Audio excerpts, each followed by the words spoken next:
जय राधा माधवा कुंज बिहारी। जय राधा माधवा कुंज बिहारी। जय राधा माधवा कुंज बिहारी। जय गोपी जन वल्लभा गिरिवरधारी। जय गोपी जन वल्लभा गिरिवरधारी। यशोदानंदन व्रज जन रंजन। यशोदानंदन व्रज जन रंजन। यशोदानंदन व्रज जन रंजन। यशोदानंदन व्रज जन रंजन। यमुना तीरावनचारी। यमुना तीरावनचारी। जय राधा माधवा कुंज बिहारी। जय गोपी जन वल्लभा गिरिवरधारी। यशोदानंदन व्रज जन रंजन। यमुना तीरावनचारी। यमुना तीरावनचारी। हरे कृष्णा कृष्णा कृष्णा हरे हरे। हरे रामा राम राम हरे हरे। हरे कृष्णा कृष्णा कृष्णा हरे हरे। हरे राम राम राम हरे हरे। हरे कृष्णा कृष्णा कृष्णा हरे हरे। हरे राम राम राम हरे हरे। हरे कृष्णा कृष्णा कृष्णा कृष्णा हरे हरे। हरे राम राम राम हरे हरे। जय राधा माधवा कुंज बिहारी। जय राधा माधवा कुंज बिहारी। जय गोपी जन वल्लभा गिरिवरधारी। जय गोपी जन वल्लभा Girivardhari.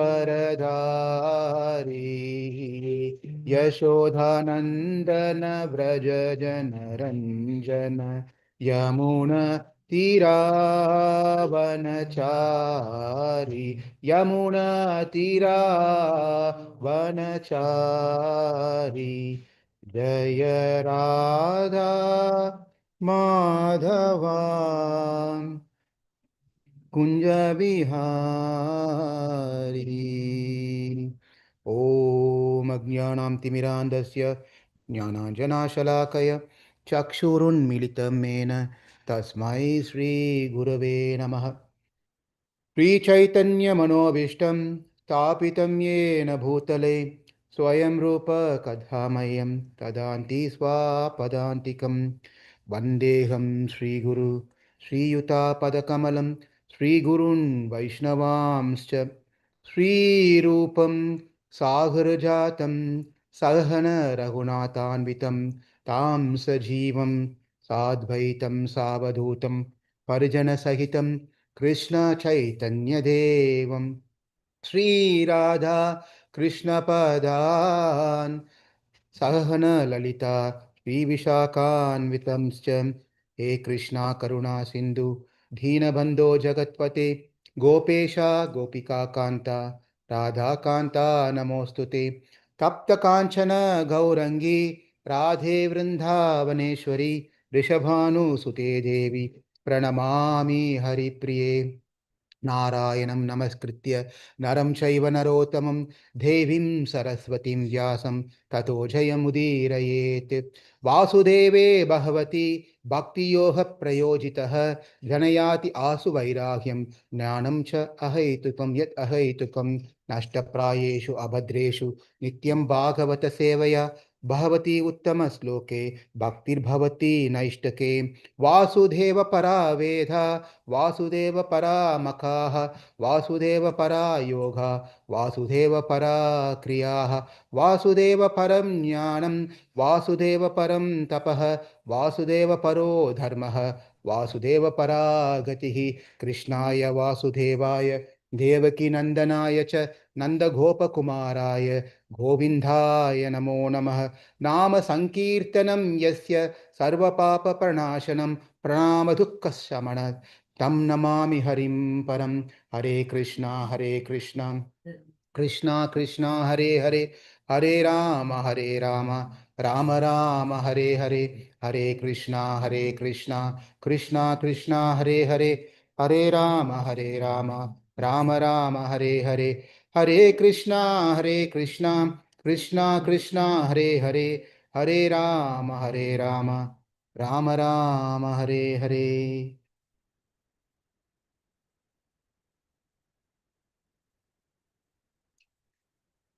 Hare Krishna. Thank you all coming for our third day of Bhagavad Saptaham. As you all very well know, there's one particular statement which says that Dhurlabam Manusya Janmam, meaning it is very difficult and very rare to get Manusya Janma. Why does it say so? It's quite interesting. In Brihadaranyaka Upanishad, there is a sequence of how the birth takes place is been very nicely given.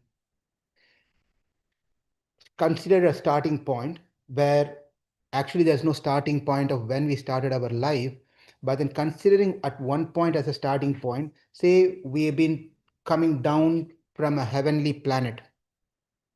We gained some good credits, good karma. Because of a good karma, a person goes to heaven. If a person has done a bad karma, he goes to hell. Assuming that we have done some good karma, we went to heavenly planet, we stay there for some period of the time, and we enjoy the facilities of the heaven based on our karma. It's like entering into a theater. Depends on how much you pay, the seat has been arranged accordingly. Or, if theater may not be a good example. You go to a show, opera show or something. You want to go in the front seat, then you got to pay more. You got to go in the back, that means you are paying less ticket, right? Likewise, so even in the heaven, not that everyone will get everything that they want because they entered into the heaven. There's a restriction of which area you can go, who can you be with, and what you can enjoy, and so forth. Depends on your karma. Depends on the credit that you have, that you can spend over there in this heavenly planet. But nevertheless, there will be a point where your credit gets over. You drain your credit, whatever the credit you had, it's going to be finished. Once the credit is finished, then we'll be thrown out of the heaven into the clouds. From the heaven, we'll be thrown into the clouds. When the clouds, we enter from the cloud, we come through the rain and then enter into the land, settle down on the ground. Now, please understand, we are Atma. Atma doesn't have body. Atma cannot be held with hand, cannot be put in a Ziploc pocket, right? Or in a wallet. Atma doesn't have a body. But when the Atma goes to the heavenly planet or the hellish planet or any other planet, the Atma will be given a specific body to enjoy in those planets. Will be like how we have the body here. Like that, when we go to the heaven, we go to the hell, we'll be given a specific body where we can enjoy or suffer for some period. Therefore, when the period is over, we'll be pushed down from the heaven, upside down from the heaven into the earth. Into the earth. What happens is, of course, the body doesn't come, is symbolically they throw us out. The Atma enters into the clouds. From the clouds contains water. Through the water, the Atma travels down to the ground. When it reaches the ground, Atma enters into a plant.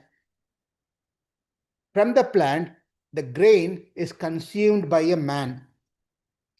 The man who conceived the food, that food gets an energy. That's how through the food one gets an energy, and through the energy is passed to the womb of a mother, to his wife. And the child the mother get conceived, the wife get conceived, and the child is born. This is the sequence. So simple. 2 minutes, I finish. The Atma is thrown from the heaven, comes to the cloud to the rain to the ground to the plant to the man to the woman gives birth. Sounds like only 30-20 seconds we finish with the birth, right? But think about it. Now the Atma, which enters into the cloud, now it comes through the rain falls everywhere. But what if it falls on a road? Not on a fertile land, on a road, on some playground, or somewhere, not exactly on the where the fertile land is, where the grains are growing, vegetables are growing, the fruits are growing, not there, somewhere else on the road, in the dirty place or somewhere else. That means Atma did not get a chance to enter into a food. Therefore, it has to go through the cycle again to find to a cloud and come into the rain, where it can fall into a fertile land. Assume that passed through the first part of coming into the fertile land. Now, when in the fertile land, now it comes into the plant, and that plant could be in the jungles. Which human means we are going to go into the forest and try to find a grain and eat there. If it falls into the forest, maybe some birds eats it, some reptiles eats it, some animals eats it, who knows, right? Therefore, the raindrop should fall on a fertile land, and the fertile land should be accessible for the human. Yes or no? Yes. Now, yes, everything passed through. It's been harvested. The grains are harvested in the right place. The harvested food is being sold. And how many grains goes into house? How many grain goes into oceans? We don't know. Because you know that many overproduction happens, they throw them into a ocean. So that's another problem here. So assume that is also passed through. We passed it. Now the grain has arrived to the home and it's been cooked, and then the man is eating, right? And through now the man has taken it. Now here's those many of your in science studied science here. To conceive a child, it's not it doesn't happen just like that. It may happen at one time, it may take several times to get a child. Yes? Right? So it's not when the energy of the man is passed through the woman, is not one Atma, there are several Atma enters into the body of the woman, the womb, through the sperm. This is all Upanishad says, right? So many Atmas enters into the womb of a woman, wife, right? Now when it enters, there's a competition between this and the science, X and Y should get. When there's an X and Y, there's this gender. If it is an X and X, there's another gender, right? There's always a competition takes place. I will go. And somehow or the other, out of many Atmas, one Atma somehow or the other find the right match. Sorry.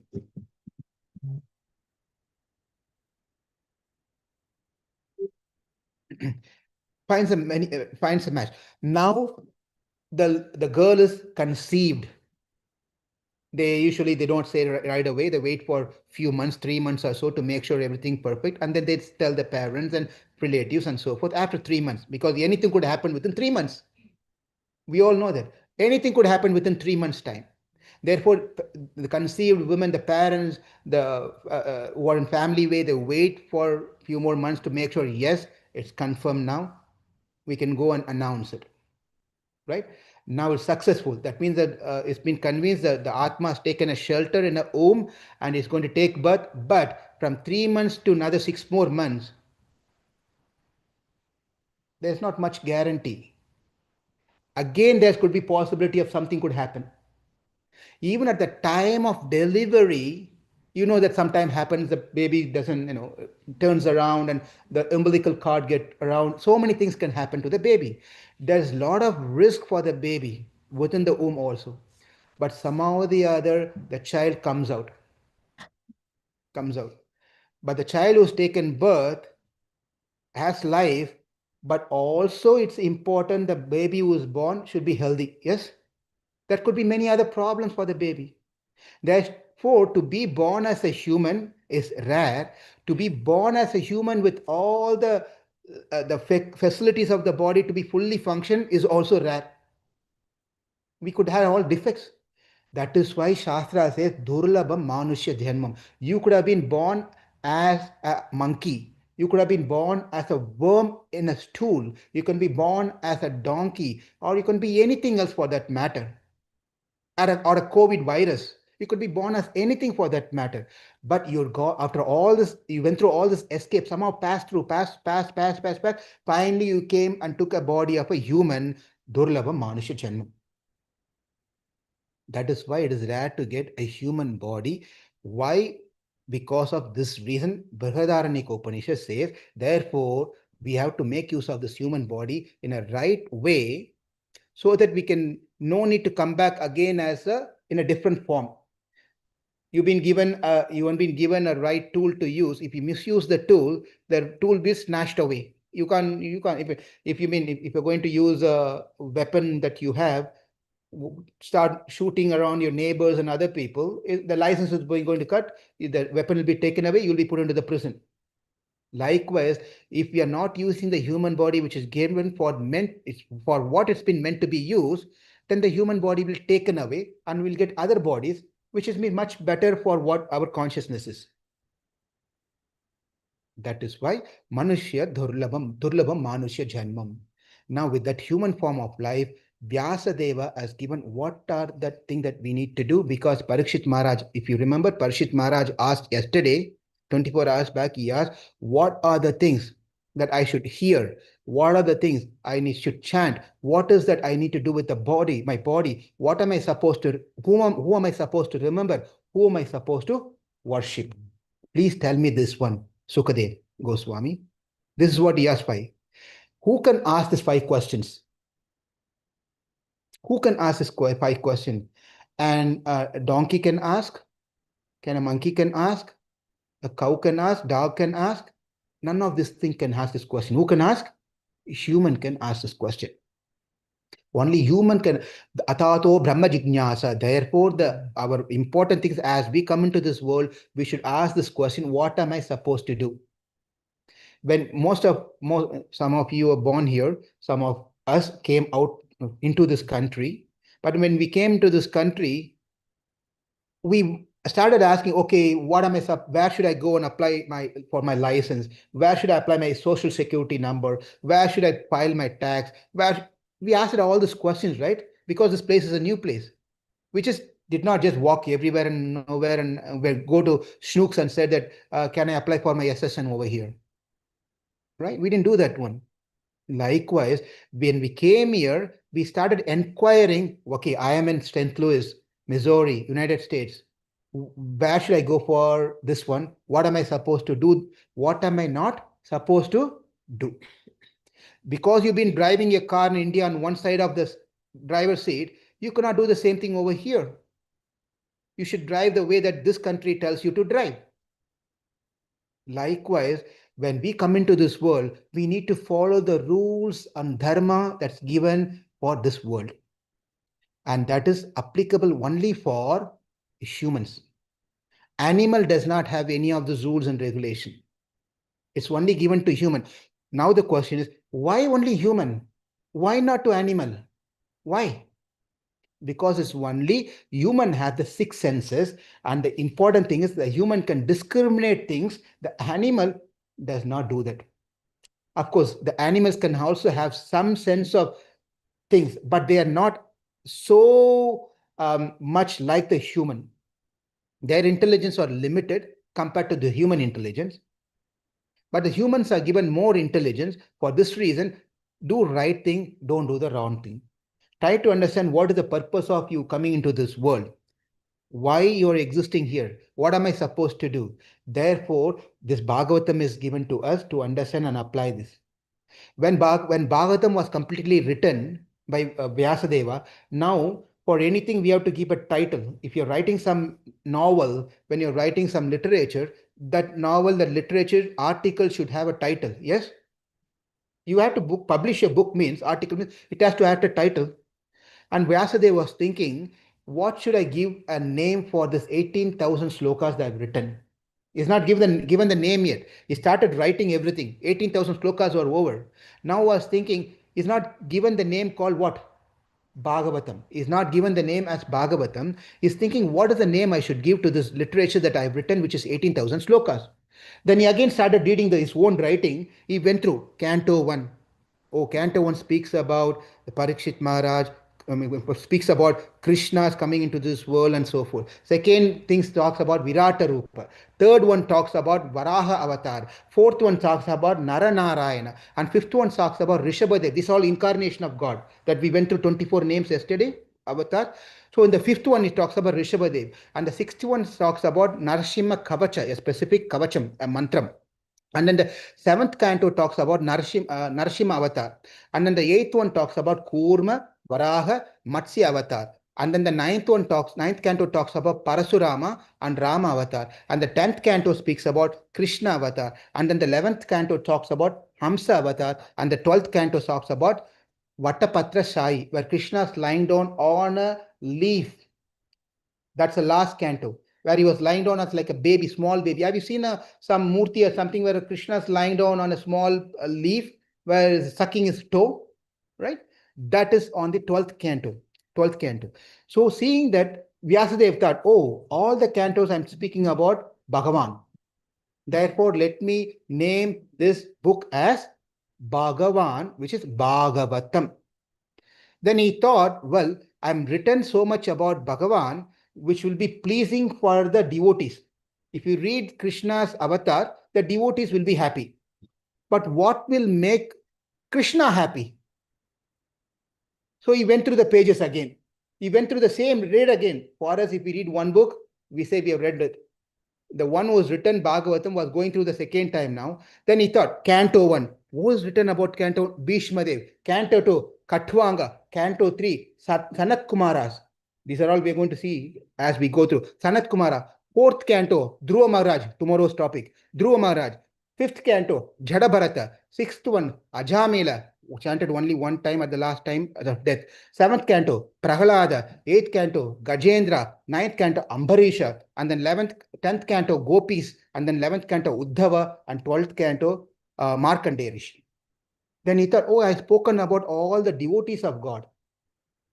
He thought about it. So first round, when he read, he saw everything as Krishna, everything related to Krishna, Narayana, Matsya Avatar. Therefore, he thought Bhagavatam will be nice name. But then he also thought that only devotees will be happy. So I need to keep a name which is equal to God, make God happy and the devotee happy. Then he went through the pages again. He saw, oh, I've written also about the devotees here in every canto. Therefore, the name should be Bhagavatam, which speaks about Bhagavan, which speaks of Bhagavatas. Bhagavatas means devotees. Bhagavan means the Lord. That's how we kept this name, Bhagavatam. So far, in past 2 days, we covered 2 cantos. Now we are entering into third canto. In the third canto, we are going to speak and see about one devotee and one avatar. When I say one devotee, there are 4 included as one, that is 4 Kumaras, the mind-born child of Brahma, the 4 sons of Brahma. And we are going to see about devotees. They are devotees of Narayana, Vishnu, and there's going to one avatar we are going to see, and Varaha Avatar. And that's what we are going to discuss today in the from the third canto. Brahma creates, as we see, he started when he was ready to create, he created many rishis and so forth. Then he also created the first human being, Swayambhuva Manu and Shatarupa. He created 2 human beings, man and a woman, Shatarupa and Swayambhuva Manu. And then he said, this what he said, it gives an advice to his son. This is all very important sloka. I've only picked some important slokas, so we can go every slokas, we can't finish every slokas. Yetavati atmair vira karyahi apachitra gruho. He says that, my dear son, I'm going to give you some instruction. Father is giving an instruction to son, right? He's giving some instruction to the son, and the father is telling, but before I give you the instruction, I want you to know how to hear the instructions. Because sometimes it's very important when someone is giving us the advice, how we listen to the advice, right? So he's giving 3 points, how should we do? He calls his father, but the first beautiful thing is that, oh Veera, oh hero. So Brahma is calling his own son as oh hero. But he was just created.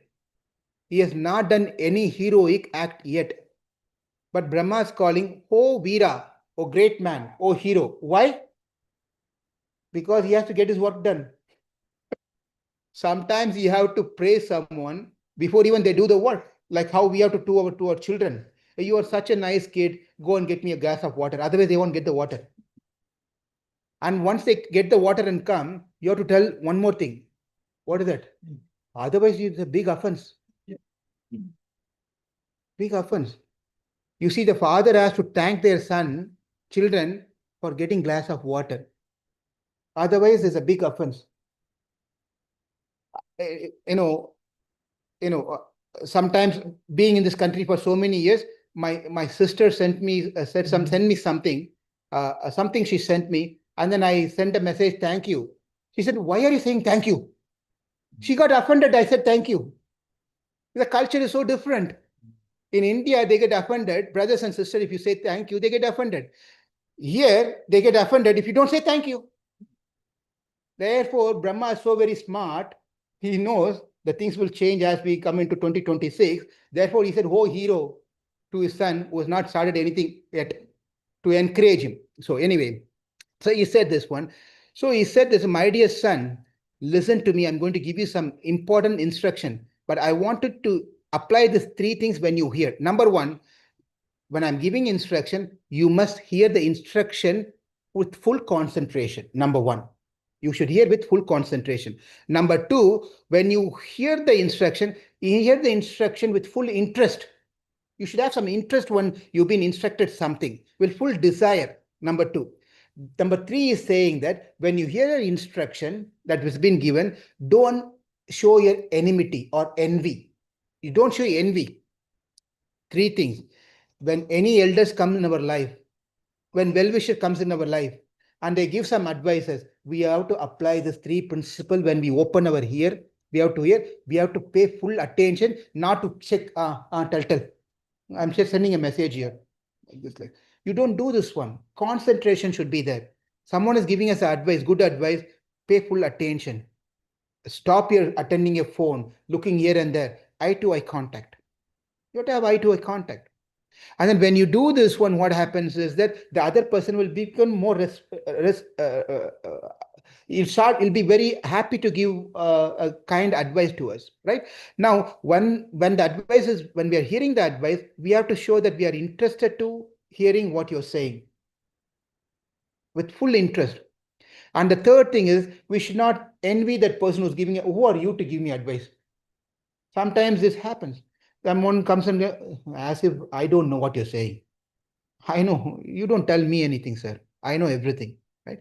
That should not be the mood. We simply, whether you hear and apply or not, at least apply this 3 principle. 3 principle is very important. Therefore, he said, you apply this three principle. Now I'm going to tell you the instruction. What are the instruction? He said, with your wife, Swayambhuva Manu, with your wife Satyarupa, I want you to go to earth because they are in Satyaloka right now. Upper planet. I'm going to tell you those different planets later. You go to earth, and then over there, you have to increase the population. They are Prajapatis. Prajapatis means their duty is to increase the population. There's a Daksha Prajapati. Many Prajapatis are there. Their duty is to produce children. That's all their duties are. They do it as a service to God. Anyway, so you have to produce children with your wife. Number two, rule the world with Dharma. Follow the Dharma and you be the king. Rule this world. Number three, always worship and remember the God. Always remember the God. When you do this duty, remember God. So produce children. Number two, follow the Dharma. Number three, always remember God. Because it's He who's given you everything. Do this one. So the son said, yes, dad. He said, yes, dad. This is all in Bhagavatam, by the way. He said, yes, dad, I'm going to do it. I'll do it. And then he was walking, going away, and he came back running, dad, dad, dad, dad, dad. He was coming running to dad, dad. And the father said, what, did you forget anything? Did you forget my instruction? Or did you miss your cell phone here and went? What's the problem? Why are you screaming like this? Dad, dad, no, I didn't forget anything. I remember all your instruction. But why are you screaming? What's the problem? Dad, you asked me to go to earth. And the father said, yes, earth is missing. Earth is missing. Right? He said, earth is, I understand cell phone is missing, pencil is missing, food is missing sometimes. In temples, food will be missing also. Right? All these things are missing, but earth is missing.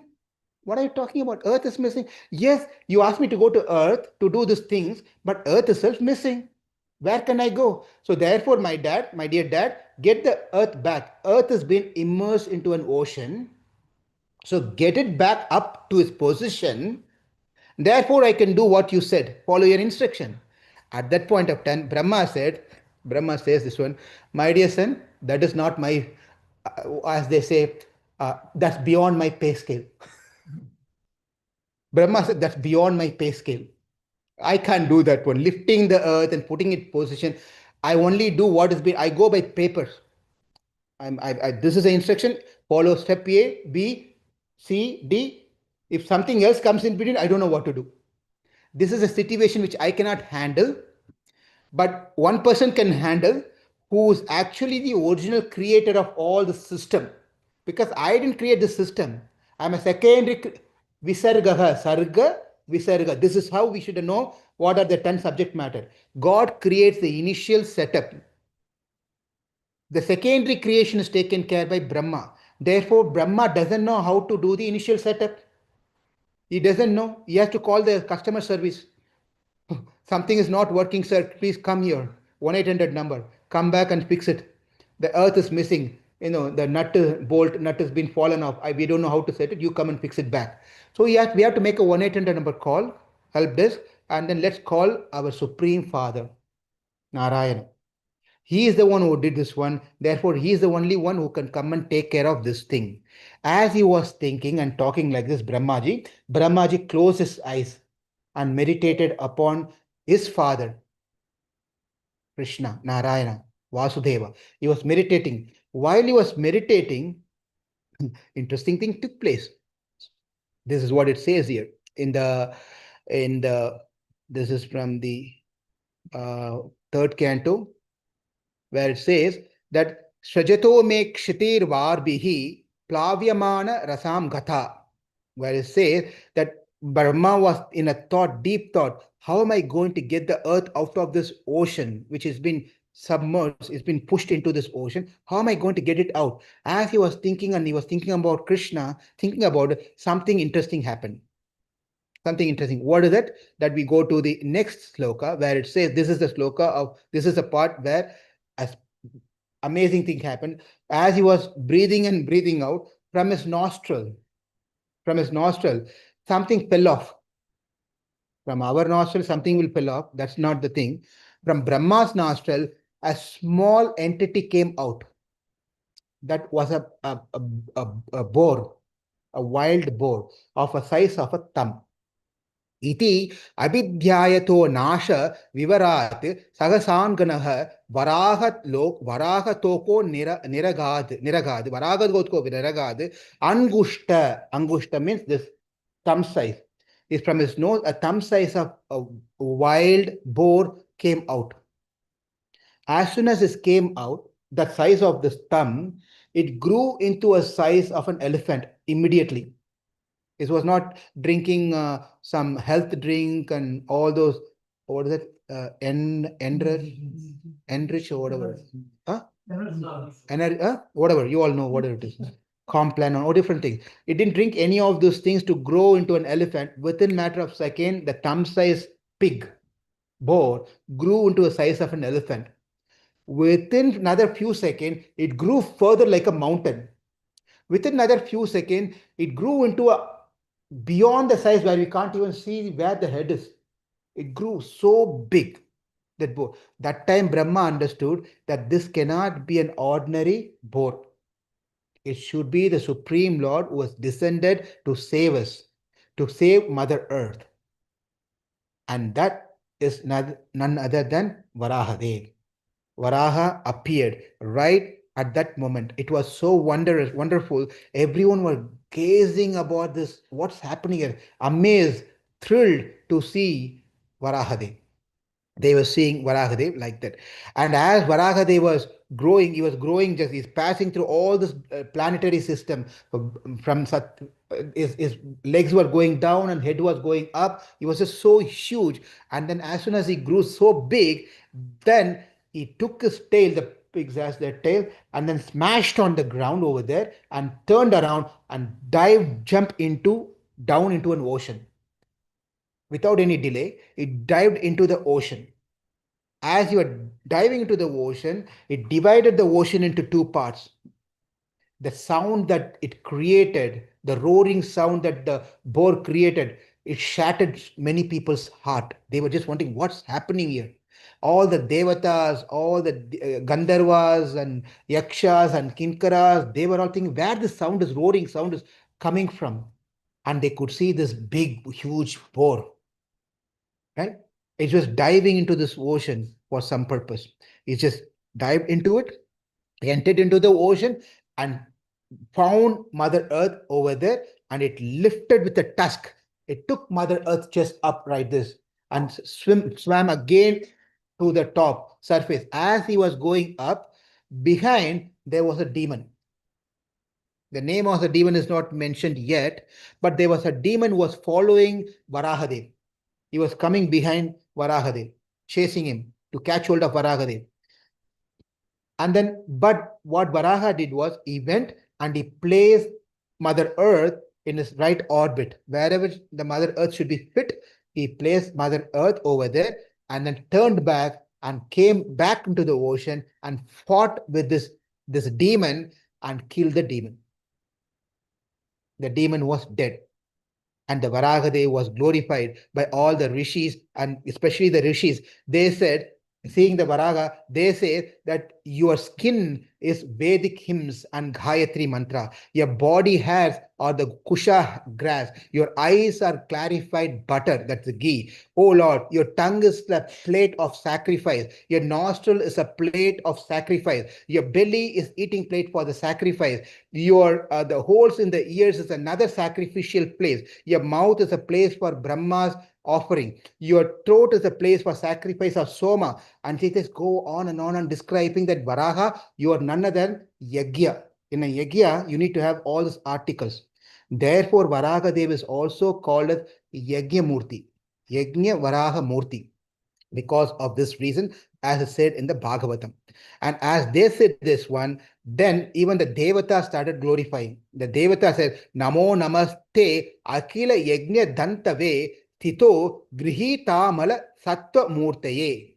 They also glorify that, my dear Lord, you are the enjoyer of the sacrifice. You assume the form of a boar and for the benefit of the world to save the world, Mother Earth. The glorification was taking place over there and everything was done. Chapter ended. Varaha Dev story was done, right? It's 6:40 now. 40 minutes, we finish Varaha Dev. It's not over yet. Now the question comes. You said someone called a demon came, right?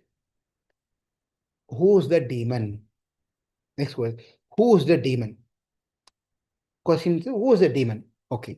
That comes to the next topic of next chapter, where it says that, well, this demon are the sons of Diti and Kashyapa. Diti and Kashyapa.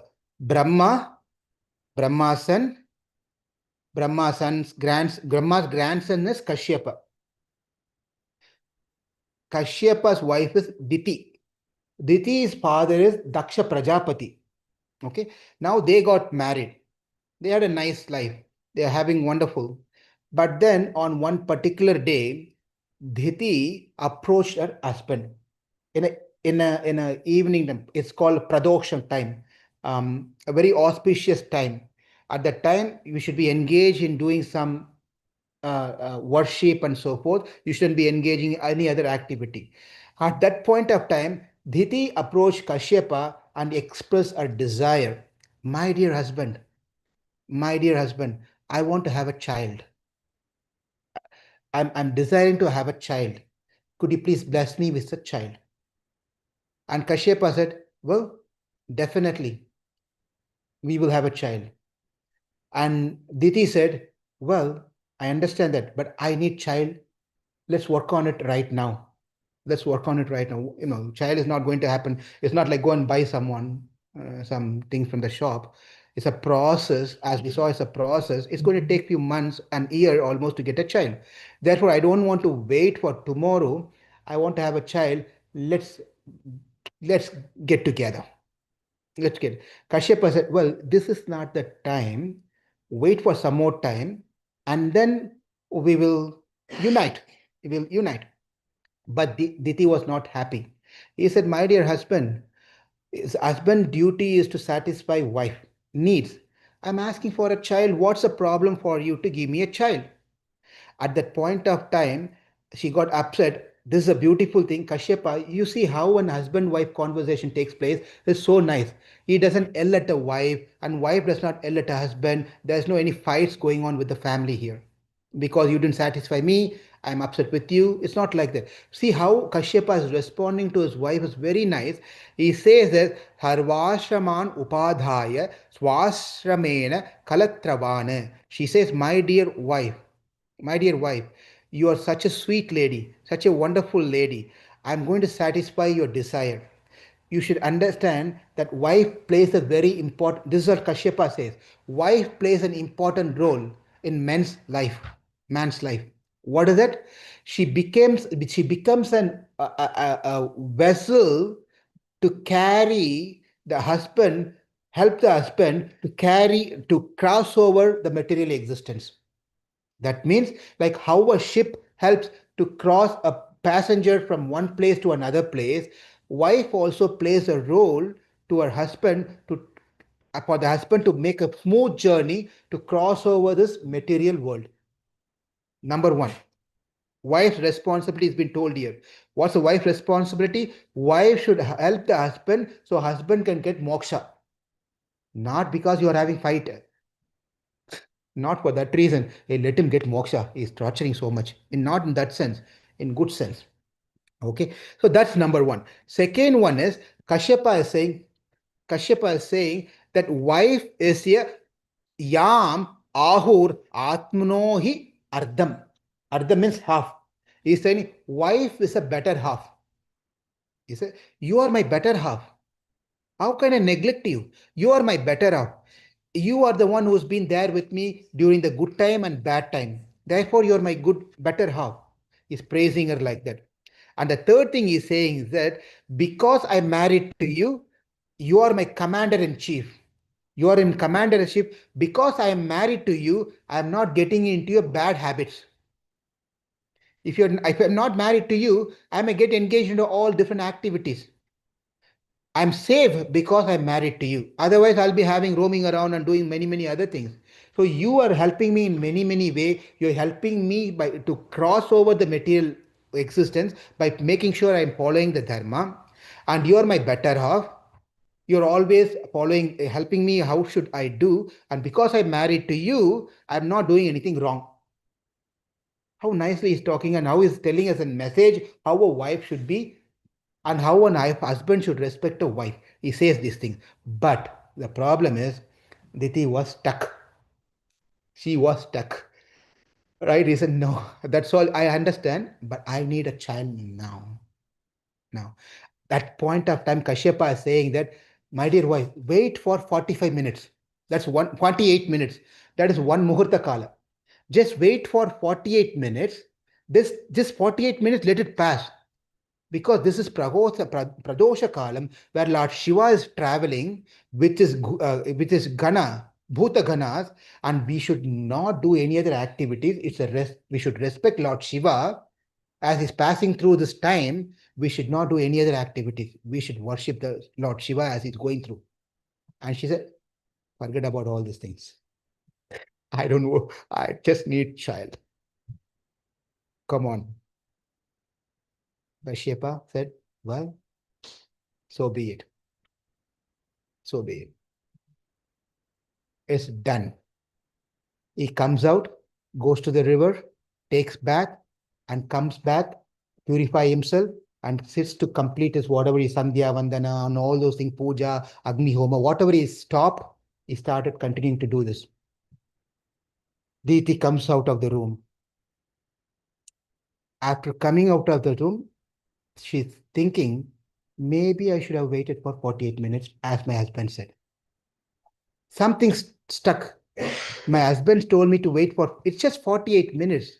I should have gone and made some chai or something and eat some paratha, pani puri and come back. 48 minutes is over. Maybe I should have waited for 48 minutes. I didn't listen. This is very important. What happens is that many times in our life, when the good advice is given, we don't take it. We go on our way and we create some boo-boo, some mistake. After committing mistake, we come to a realization, I shouldn't have done that one. My friend told me not to do that. My father said not to do. My wife said not to, etc., etc. I should have waited, or I should have done the way that they said. How many of you had an experience that you went on your own way, rejecting the advices that you got, and then later you realize, maybe I should have done that way? Yes, some of you had this experience. Yeah. Diti had this experience. Therefore, she got shivering. She said, oh my God, what's going to happen now? She came and started talking to her husband. My dear husband. Now she started speaking my sweet words. My dear husband, please, I shouldn't have done this one, but I did this one. I'm very sorry. Kindly please bless me with good children. Kashyapa said, my dear wife, too late. It's too late. I cannot change the destiny now. It's too late now. You will be getting two demons as your son. You'll be getting two demons as your son. They will ruin, they'll take over the world. They will destroy many good things and they will rule all over the places and they cannot be controlled. They'll be so very powerful. It's very hard to kill them, but they are bad guys. They are bad guys. You have the power, but being the bad guy, what's the big thing about it? They're going to be bad guys. And she fell at the feet of her husband and said, my dear husband, please, please, no. But they only be killed by Vishnu. They cannot be killed by anyone else. They'll be killed by Vishnu alone. And she begged, my dear Lord, please be merciful. She's talking to her husband. Please do something. Please be kind upon me. Then he says that, Kashyapa says that, listen, I cannot, whatever has happened, whatever the curse has been given, what has been going to be happening to you, I cannot change that one. But I'll give you one boon. This is what is going to make Diti happy and change the situation later. I'll give you one boon. What is that? You will get a grandson. You will get a grandson who will be very virtuous, very dharmic, very obedient, very nice. People will love him so much. He will see God in and out. He'll be dedicated to the Lord. Everyone will like him. Everyone will love him. So you will see Antar Bahis Chamalam Abjanetram. He says he will see God inside and outside. Everywhere he can see God. You will get a grandson who's devoted to God. Are you happy now? She said, thank you. Because we all know more than the parents, grandparents shows hundreds, thousand times love to their grandchildren. Right? That's how the grandparents are. Grandparents love grandchildren more than their own children. That's the truth, by the way. Right? Anyway, so Diti become very happy about this thing. Okay, at least I'm getting a good grandchildren, so I'm happy. Now he gets the two children, right? The Namakarna should take place. The name should be given to the child. Kashyapa gives the children names. The first delivered boy is Hiranya Aksha. The second child who came out was Hiranya Kashipu. Here's the thing. The first delivered boy was Hiranya Aksha, but the first conceived child was Hiranya Kashipu. Therefore, even though Hiranyakashipu came out second, but he is the older brother. The sequence is that because he was conceived first. Because he was conceived first, he is the older brother. Hiranyakashipu is the older brother. Hiranyaksha is the younger brother. That's the order, as has been said. Then Namakarna has been. But these two children become so much so uncontrollable. They become so very powerful. They become so powerful. They got boon from Brahman.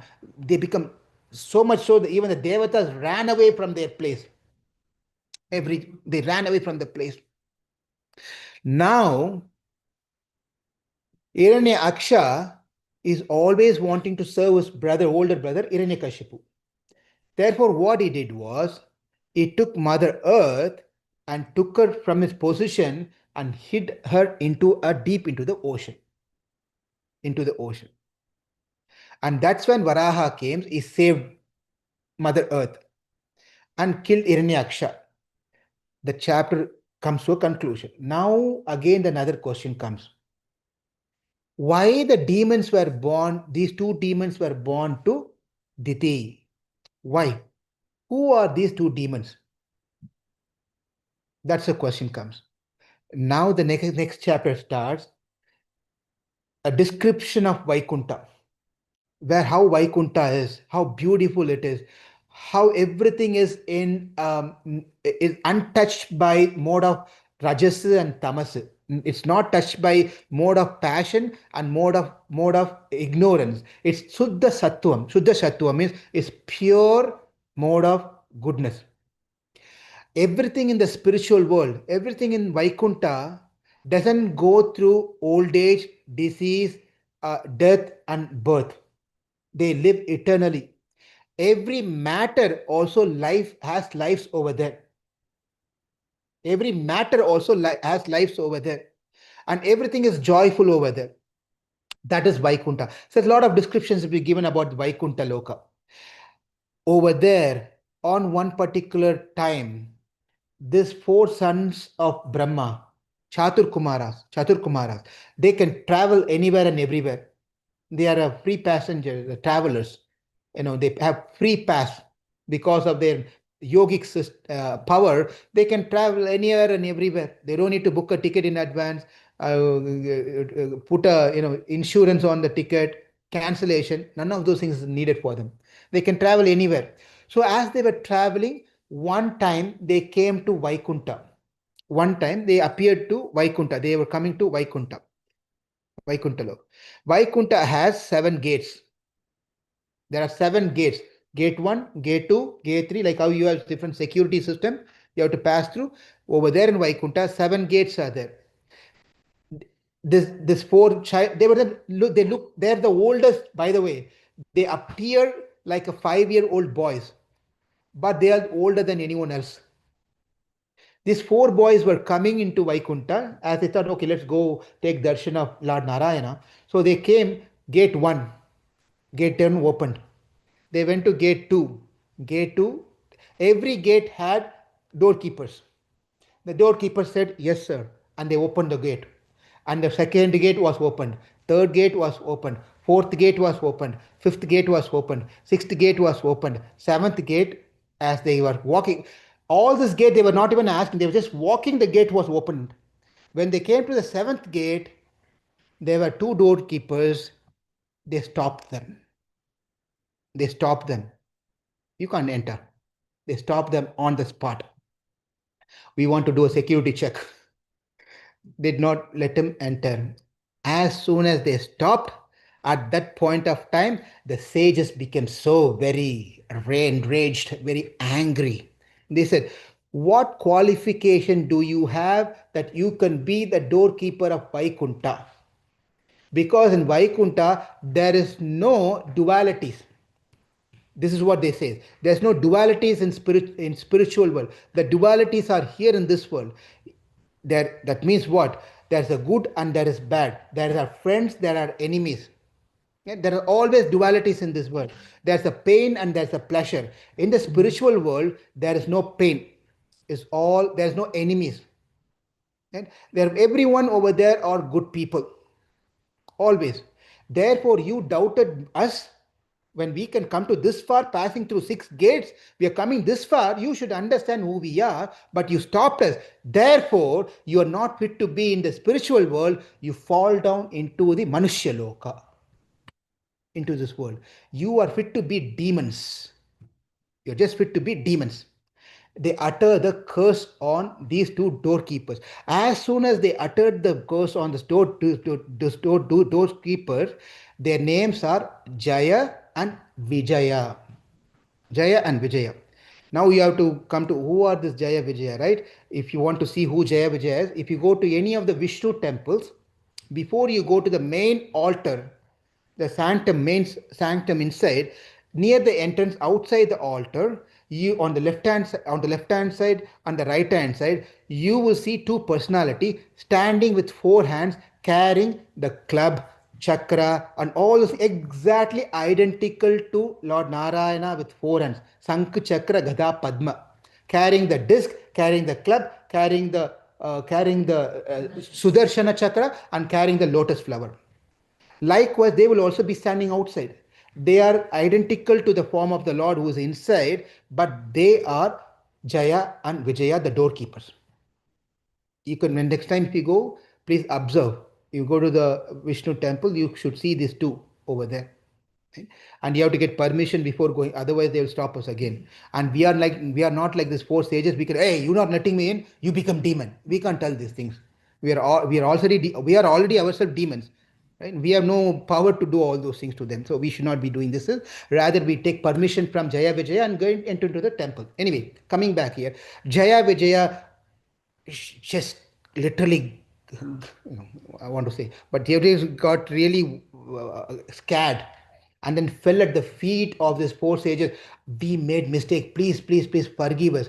They were begging to these 4. At that time, the Lord himself came outside.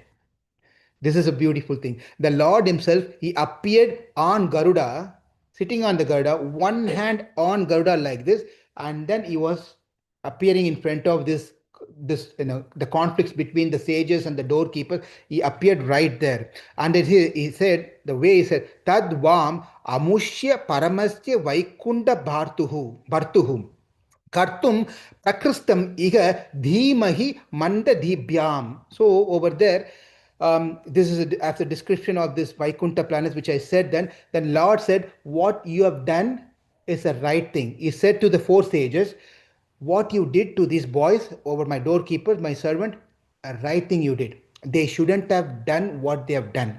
They disrespected you, they offended you. Offending my devotees is a big no. Big no. Therefore, they did a mistake of stopping you right there, not letting you in. Therefore, it's as good as I myself have committed offenses to you. What you uttered curse on them, I approve that. I approve that. He says this one. I approve whatever you said this one. But the Sanat Kumaras, the four boys looking at the Lord, they were just, first of all, when they saw the Lord, they completely mesmerized by seeing the Lord's beauty. He was having this Pitambaram, beautiful yellow garment, Vaijayanti Mala, and then he had the Kaustubha money on the chest, and then he was looking at the beautiful crown and sitting on the Garuda, and also the Mahalakshmi, his consort was sitting right to him, and he was so beautiful to see. And the way that the Lord was speaking, the four Kumaras got confused whether he's praising us or whether he's cursing us. Sometimes you ask someone to say something, you will never get an answer, proper direct answer. Whether you're asking me to do this or you are asking me to do this. Right? Sometimes we get into this, we are not able to get a right response from the people.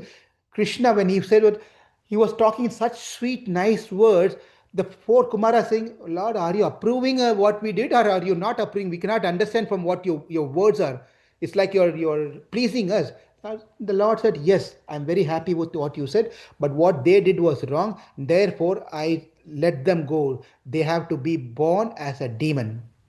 But I will make sure, even in the demon body, they will remember me.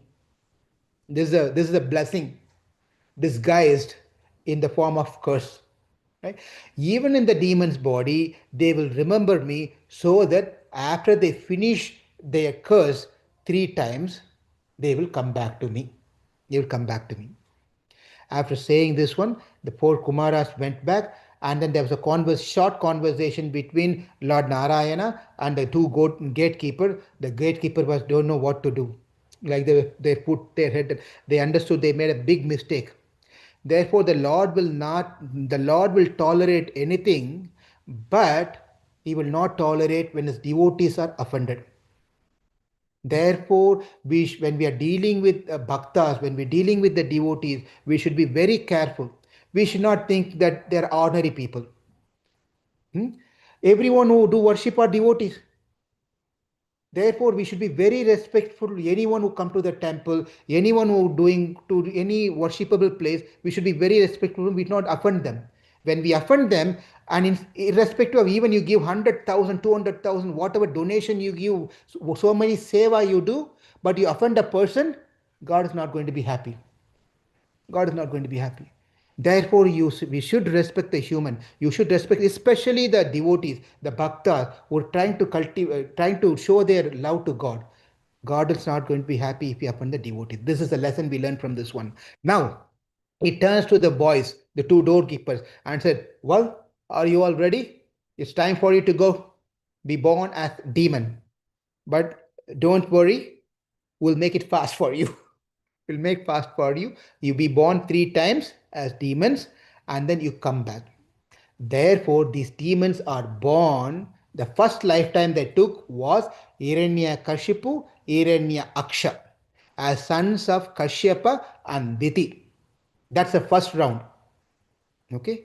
And second, the Lord kills them. Narayana comes, he comes as a Varahadev, he kills Hiranyaksha. He takes a form of Narasimhadev and he kills Hiranyakashipu. That we'll see later. In the 7th canto, we'll see Narasimha Avataram. Then these two demons again appears as, again they appear as a demon, as a Rakshasas, first as Asuras, and the next as a Rakshasas, as Ravana and Kumbhakarna. Appear Ravana Kumbhakarna. Rama comes, kills Ravana and Kumbhakarna. And then in the third time, again they appear Shishupala, Dandavakra. Dandavakra and Shishupala. And Krishna comes, kills Shishupal and Dandavakra. Their projects are over. They were very happy to be killed sooner so they can go back and resume their job as a doorkeeper. They went back. That stories are all coming later. The other two stories is for the 7th canto and the 10th canto that we are going to see later. So, therefore, the demons, the answer for that, those are the demons. They appeared in the womb of Diti. When they took birth, the dogs were crying. The cows were not giving milk, they were pouring blood. The jackals were howling, and there were rains coming in the wrong time, and there were thunder everywhere, and the fire sacrifice were not getting completed properly, and every signs were telling that something is not right, something is going to cause a big problem to the humanity in the world. And that's when the babies were take birth, Hiranyaksha and Hiranyakashipu. And they are born and they got the boon and they started ruling the entire system, the universe, entire place, all the different planetary system. And the brother of Hiranyaksha, he want to please his brother Hiranyakashipu. Therefore, he took Mother Earth and went and hid into the ocean. Now, you should ask me a question. The oceans are in the earth. Yes or no? You said, Lal Prabhuji, you are telling that earth has been taken and hid into the ocean. But ocean are on the earth, right? Therefore, you should understand the ocean that the earth was hid is not within the earth. It's not possible, right? It's another ocean. Gardodaka. It's just another ocean. That's where earth has been taken and hid over there. And that's where Varaha Dev goes and lifts Mother Earth and puts it in orbit. Varaha Dev ki jai. So, for those who heard Varaha Dev story today, there's a Palastuti. What's a Palastuti? We'll hear this from Sukadev. Yetan Maha Punyam Alam Pavitram Dhanyam Yashyashyam Padam Ayur Ashisham. He says that those who heard today, past 1 hour, whoever has been attentively hearing that instruction, who was full concentration hearing to the story, who did not have any envy, and with interest, if you have heard the story today, what are the benefits they get? First thing is, they get extraordinary merit. Merit means good karma. Extraordinary merit. They get good karma, number one. They get dhanam. Dhanam means wealth. They get fame. They will become famous. Number four, they have a longevity. They have lived long life. And number five, whatever object they desire to get in their life, they will get that one. And finally, those who heard the story now are eligible to go back to Vaikunta. Varahadev Bhagavan ki jai. So it's left to you, whatever your interests are, that's all you will get. The ultimate interest that we all should develop is to go back to Vaikunta. That should be the ultimate desire that we should all aspire for. So let that be our aspiration. Let us all pray to Varahadev to bless us. We can also develop that bhakti. Like Andal says, there's another Tirupavai. Tirupavai is, I'm telling some extra thing which some of you may not understand. But anyway, the point is it is Vainal Padi Manasinal Sindika Toomalar Tuvi Torudu. In Tirupavai, Andal says this one, that is when Mother Earth was lifted and she sat on the lap of Varahadev. And she sat on the lap of Varahadev and she was asking many questions. And that which came out, the conversation between Varaha and Bhuma Devi, Mother Earth, that conversation is what called as Varaha Purana. Now we are seeing Bhagavat Purana, right? This Purana is called Bhagavat Purana. The conversation between Mother Earth and Varaha Dev, that is called Varaha Purana. In the Varaha Purana, Mother Earth asks, what is the best way and means by which my children can attain you, my Lord? As a mother, Mother Earth is asking, who are our Mother Earth's children? We are all Mother Earth children, right? Therefore, she's asking on behalf of us, out of love for all of us. She was asking, what my fallen children, what are they supposed to do that they can attain you?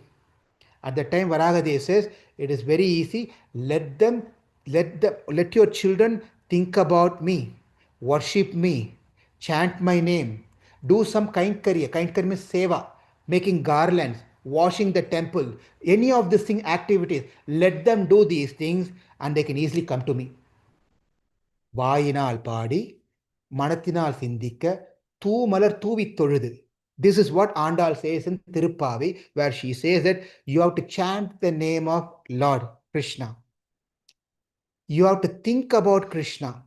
You have to do some service to Krishna. you have to do, this is what the question of what Parīkṣit Mahārāja asked, remember? The same thing is getting conveyed over here. Therefore, let us also chant the name of Varahadev, chant the name of, think Varahadev. Let's also worship Varahadev. In this way, we can also attain the spiritual world, Sri Vaikunta. Varahadev ki jai. Now let's open up for any discussions or questions. And tomorrow is going to be, we are going to enter into the 4th canto. And today we saw Varaha Avatara. Tomorrow we saw about Bhagavan today. Tomorrow we are going to see about Bhagavata. And that Bhagavata is a wonderful devotee by name called Dhruva, who was only 5 years old boy. 5-year-old boy, what he went through. As you say, if you have a psychiatric and doctors, you know that there is a child specialist also, right? There's an adult specialist and child specialist. Children sometimes they go through some sort of distress or some sort of mind swing and all those things. You have to go to a doctor, right? Like with this child, Dhruva went through a biggest, toughest mental disturbance. How did he deal the mental torture that he went through in his life? What did he do? And how he had a family support system. What was his family support system? And how he resolved this situation that he went through in his life. And that's going to be an attraction for tomorrow. Please join us tomorrow at 6 o'clock so we can see the story of Dhruva Maharaj. For now, we'll open up for discussions. Thank you. Hare Krishna. Okay. I'm ready. Shoot.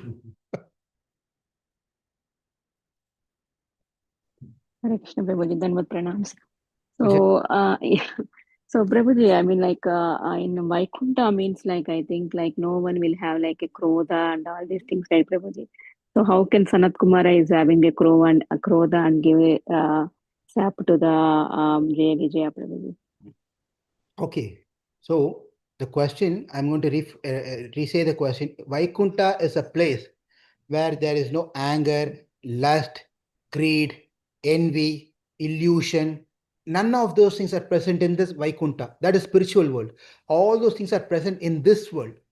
If that is true, which is true, by the way, if that is true, then how was that Jaya and Vijaya did this one, and how was that Sanat Kumara who entered to Vaikunta got angry? That's a question. Very nice question. There are two answers to this one. First answer, that what the Lord himself says in Bhagavatam is that this was my arrangement. This was my arrangement. Therefore, this thing happened in my place. Without Lord's approval, no one can be the way that behave in that world. Therefore, it was my arrangement. Therefore, I set up my Leela in such way I can so that go and have perform this Leela in the world over there. That's answer number one. Answer number two is that, yes, it is true. No one can enter into no one in Vaikunta can get angry and so forth. Therefore, it is said, these Sanat Kumaras did not go to the spiritual world. There is something called Karya Vaikunta. Karya Vaikunta is a replica of the spiritual world within the material world. It's a replica. It's not actual spiritual world. It's identical to the spiritual world, but that replica Vaikunta is called Karya Vaikunta within the spiritual world. Then your answer is getting answered. Anything is possible if that is the case. So you can take whichever you want, however you are satisfied with.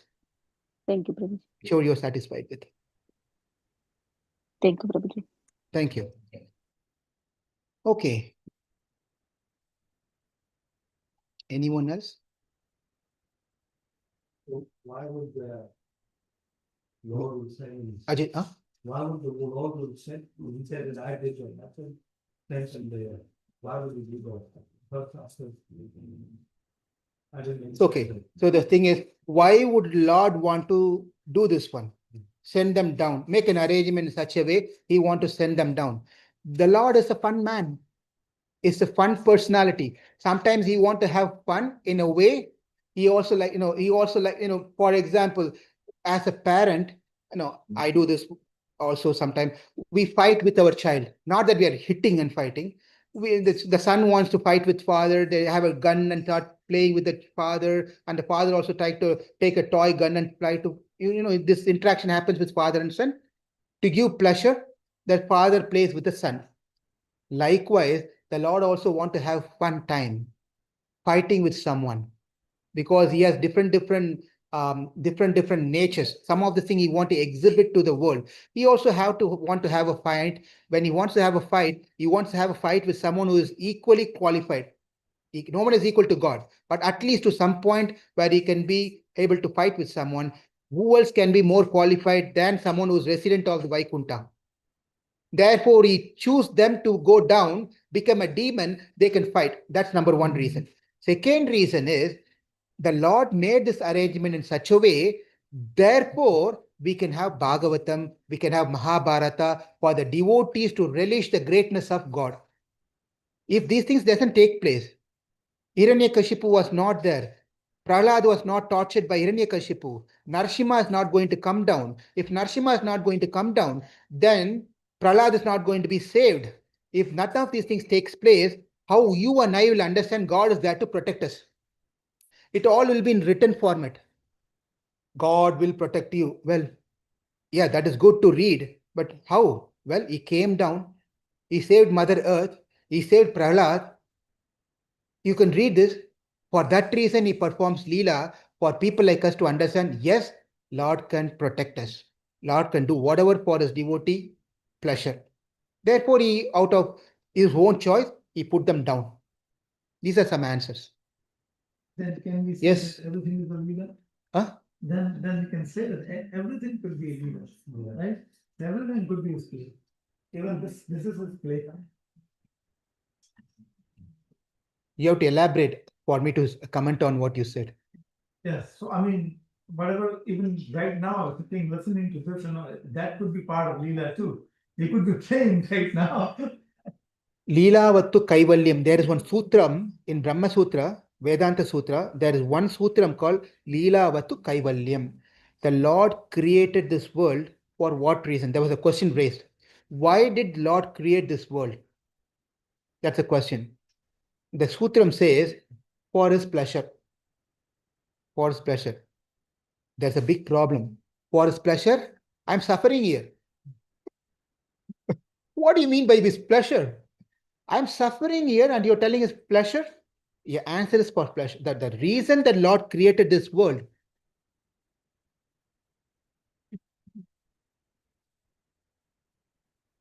the reason that the Lord created this world, because that we come to this world, rectify our mistakes and become proper and go back to spiritual world.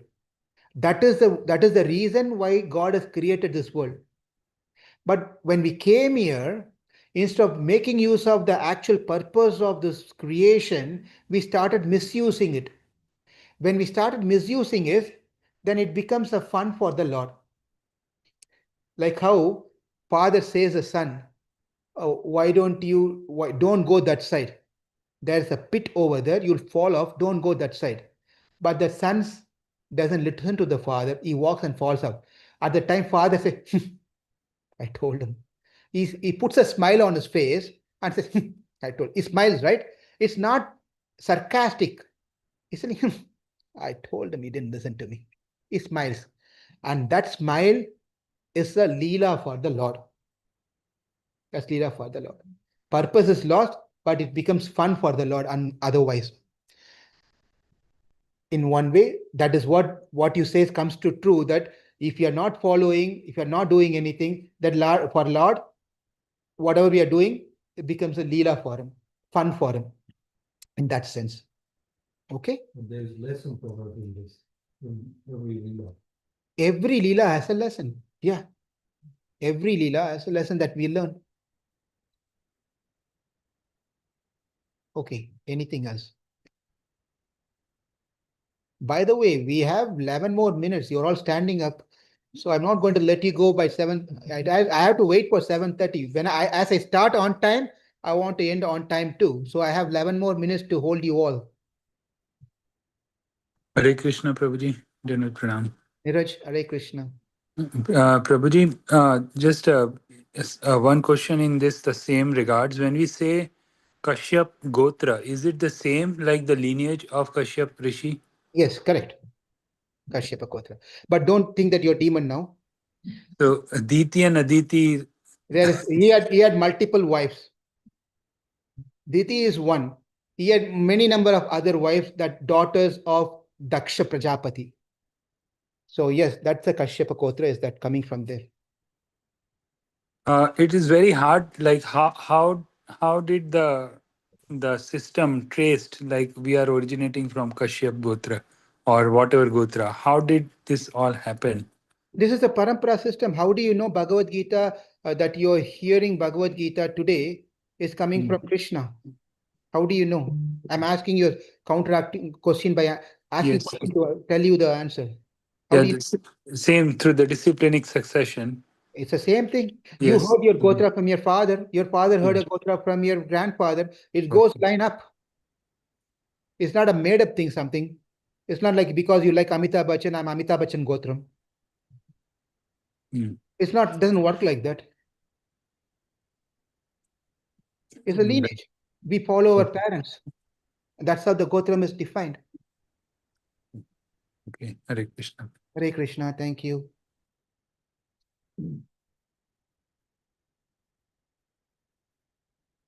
Anyone else? Hare Krishna, Prabhuji. Yes, Lakshmi. Prabhuji, I have a doubt, like how, like following some family traditions or doing some things will give us some good things, because at the end it's like Krishna's mercy, right? How these small things can give people a belief, like if we do those things we'll be happy or we'll get rid of out of this problem, because not everyone will know Krishna consciousness and they'll not follow what Krishna said or what we need to do.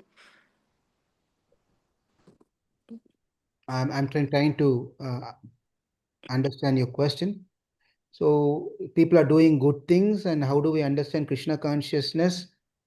Can you rephrase your question? I mean, suppose I have my family tradition, like we worship some god, like Yeah, Devi Ma kind of thing. We worship and we do follow some traditions to make her happy. Once we do that, and we feel like some blessings are coming from Ma, then if we are all related to scriptures and if there is destiny or something written by Krishna, then how these small things we understand, like it's not from Krishna and it's from Devi Ma or someone who is blessing us or who is making us happy. Is this also related to Krishna, or how we need to understand this, Prabhuji? The devotees of certain devatas, they develop bhakti towards that particular devata, is also enforced by Krishna. If you have a particular deity, your Ishta Devata, Kula Devata, and you're very much devoted to that Devata, and that faith is increased by Krishna. Krishna says in the 7th chapter of Bhagavad Gita, that faith that you have towards a particular God is given by me because you want to be devoted to that particular God. So there is nothing wrong in being devoted to that particular Devata. But one should understand that faith is also established and given by Krishna, not otherwise. So Krishna, as the Supreme Lord, who is a God of all God, is the one also increasing the faith of the devotee of respective Devata. Okay? I'm just stopping it right there to just specifically answer your question, not expanding any further, to just answer your question to that level. Sure, Prabhuji. Thank you. Hare Krishna. Hare Krishna. Any other last minute question?